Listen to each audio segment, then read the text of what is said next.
কবিতার শিরোনাম মায়ের কান্না। রচনায় কবি কাজী নাসিমা সাথী।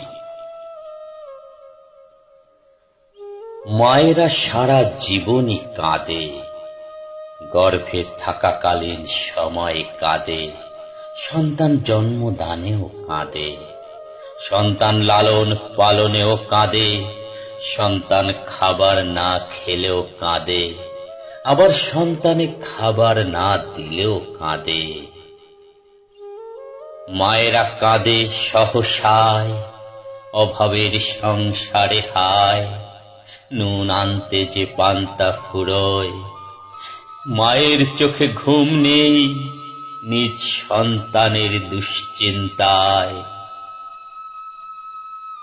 রাগে কষ্টে কাঁদে মা, সন্তানের মুখে দুবেলা সুষম খাবার দিতে পারে না বলে। সংসার ছেড়ে যেতেও পারে না মা, সন্তানদের অমঙ্গল হবে বলে। সন্তানদের বুঝতে দেয় না কষ্ট, থাকুক সে যতই দুঃখে। মনের কষ্ট মনে রেখেই মা সংসার করে হাসি মুখে। নিজের